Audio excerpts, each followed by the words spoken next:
कहाणी अधिक मासाची. ऐका पुरुषोत्तमा तुमची कहाणी. आटपाट नगर होते.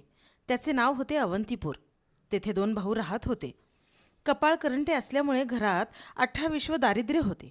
दोघेही मनाने श्रीमंत होते. प्रेमळ आणि मनमिळावू स्वभावामुळे त्यांनी सर्वांना आपलेसे केले होते. मोठ्या भावाची बायको रूपवती. रूपाचा तिला गर्व होता.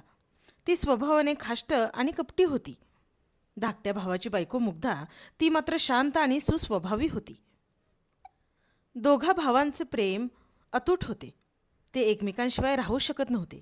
याउलट दोन्ही जावांचे अजिबात पटत नव्हते. एकदा काय झाले, दोन्ही भाऊ कामानिमित्त बाहेरगावी गेले होते. तेव्हा मोठी जाऊ मनातून भलतीच खुश झाली होती. सगळी सत्ता हातात आल्यामुळे ती धाकट्या जावेवर रुबाब करू लागली. हुकूम गाजवू लागली. घरातील सर्व कामे तिच्या अंगावर टाकून स्वतः राणीच्या तोऱ्यात राहू लागली.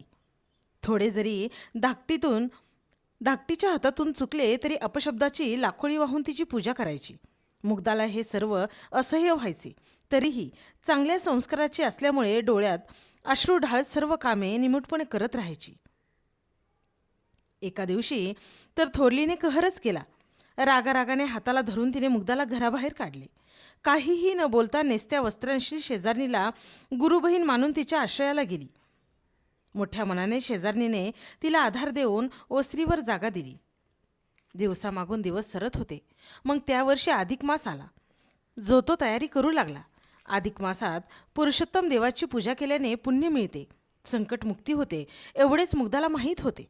ती मोठ्या जावेला पुरुषोत्तम देवाचे व्रत कसे करावे, काय करावे हे विचारण्यासाठी गेली. मोठी जाऊ कपटी आणि डांबरट असल्यामुळे तिने धाकटीला चुकीची माहिती दिली. तिला म्हणाली, तू बावळट आणि मूर्ख आहेस, तुला कसे जमेल हे व्रत? तरीही तुला करायचे असेल तर मी सांगते तसे कर. ती म्हणाली, अधिक मास म्हणजे मलमास. या महिन्यात मलिन राहायचे. गढू पाण्याने आंघोळ करून मळकट वस्त्र परिधान करायचे. पिंपळाच्या झाडाची पूजा करून त्याला घरी जेवायला येण्याचे आमंत्रण द्यायचे. थोरलीचे हे सांगणे दुष्ट आणि खोटे होते. धाकटीला ते सर्व खरे आणि मोठे वाटले. पुढे धाकटीने थोरलीचे ऐकून अधिक मासात तिने सांगितलेले नियम केले. मळकट वस्त्र घालून मनोभावे पिंपळाची पूजा करू लागली. शिळं अन्न खाऊन उपवास करून पिंपळाला देखील घरी जेवायला येण्याचे निमंत्रण देऊ लागली. थोरलीने जरी खोटे सांगितले तरी ती खरं मानून मोठ्या भक्तिभावाने व्रत करीत होती. मनोमन देवाचे नामस्मरण करत होती. हळूहळू महिना संपून उद्यापनाचा दिवस आला. मोठीने 108 ब्राह्मण जेवायला बोलवले. धाकटीने पण तसंच केले. व्रताच्या आनंदात तिला गरिबीचे भान राहिले नाही.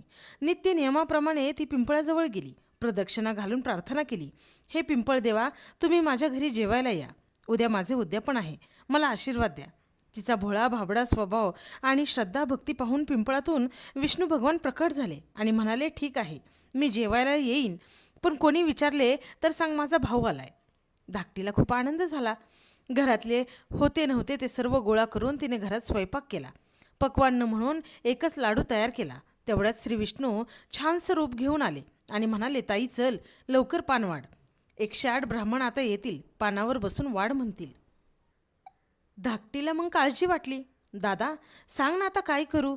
एवढासा स्वयंपाक मी जेवू कसे घालू? विष्णू भगवान म्हणाले, घाबरू नकोस, चिंता सोड. आता असं कर, एक केळीचं पान आणि तू केलेला लाडू आण. विष्णूने केळीच्या पानाचे, द्रोणाचे आणि लाडवांचे 108 तुकडे केले. पानं मांडली. ब्राह्मण जेवायला बसले. एवढीशी पाने मोठी झाली आणि मस्त पंचपक्वानांनी भरली. ब्राह्मण जेवून तृप्त झाले. आशीर्वाद देऊन निघून गेले. धाकटीने देवाचे पाय धरले. आशीर्वाद देऊन देवही परत गेले. व्रत समाप्तीचा धाकटीला आनंद झाला. थोरलीच्या घरी मात्र चमत्कार झाला. सारे अन्नपदार्थ खराब झाले.